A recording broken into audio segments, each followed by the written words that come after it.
നിങ്ങളുടെ വ്യക്തിയുടെ മനസ്സിൻ്റെ അടിത്തട്ടിലൂടെ കടന്നു പോകുന്ന നിങ്ങളെക്കുറിച്ചുള്ള ചിന്തകൾ എന്താണെന്ന് നോക്കിയാലോ. എന്താണ് ഈ രാത്രി ആ വ്യക്തി നിങ്ങളെക്കുറിച്ച് ചിന്തിക്കുന്നത്?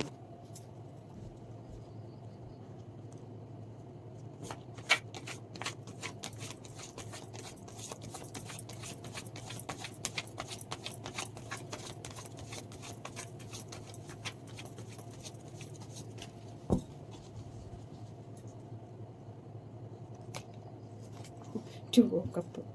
ആ വ്യക്തിയുടെ മനസ്സിൻ്റെ അടിത്തട്ടിലൂടെ കടന്നു പോകുന്നത് ഇതാണ്. എൻ്റെ ടു ഓഫ് കപ്പാണ്. ഞാൻ എൻ്റെ വ്യക്തിയെ ഫസ്റ്റ് ഡേ കണ്ടുമുട്ടിയ ആ ദിവസം തന്നെ ആ വ്യക്തിക്ക് വല്ലാത്തൊരു ഒരു അദൃശ്യ ശക്തി ആ വ്യക്തിയെ തലോടുന്നൊരു അനുഭവമാണ് ആ വ്യക്തിക്കുണ്ടായതെന്നാണ് ആ വ്യക്തി പറയുന്നത്. അത്രയും ദിവ്യമാണ് എൻ്റെ വ്യക്തിയും ഞാനും തമ്മിലുള്ളത്. ഒരു ഹൃദയത്തിൻ്റെ രണ്ട് പാർട്ടാണ്. നമ്മൾ കൂടിച്ചേരുമ്പോൾ നമുക്ക് ശക്തിയുള്ളൂ, അല്ലെങ്കിൽ നമുക്ക് ശക്തിയില്ല. നമ്മളെല്ലാവരിൽ നിന്നും ഒറ്റപ്പെട്ടു പോയത്, നമുക്കാരും ഇല്ലാത്ത പോലെ, നമുക്കൊന്നും ഇല്ലാത്തതുപോലെ. നമ്മൾ ആ കൂടിച്ചേരുമ്പോഴോ എന്തെന്നില്ലാത്ത ഒരു ധൈര്യം, എന്തെന്നില്ലാത്ത ഒരു ശക്തി എല്ലാം ആ വ്യക്തിക്ക് ഫീൽ ചെയ്യുന്നത്. ഫസ്റ്റ് കണ്ട ആ ഡേ തന്നെ ആ വ്യക്തിക്ക് അത് ഫീൽ ചെയ്തു എന്നാണ് ആ വ്യക്തിയെ ഈ രാത്രി ആ വ്യക്തിയുടെ മനസ്സിൻ്റെ അടിത്തട്ടിലൂടെ കടന്നു പോകുന്ന ചിന്തകളാണ് നിങ്ങളെക്കുറിച്ച്.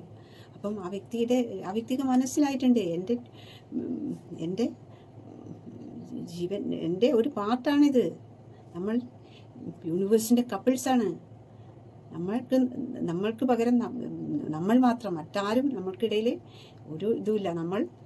നമ്മൾ യൂണിവേഴ്സിൻ്റെ ഏറ്റവും ഇഷ്ടപ്പെട്ട കപ്പിൾസാണ്. അതുകൊണ്ടാണ് അങ്ങനെ. അതാണ് ആ വ്യക്തിയുടെ മനസ്സിൻ്റെ ആഴങ്ങൾ നിങ്ങളെക്കുറിച്ച് ചിന്തിക്കുന്നത്. എല്ലാവരും സബ്സ്ക്രൈബ് ചെയ്ത് കാണും കേട്ടോ. Thank you.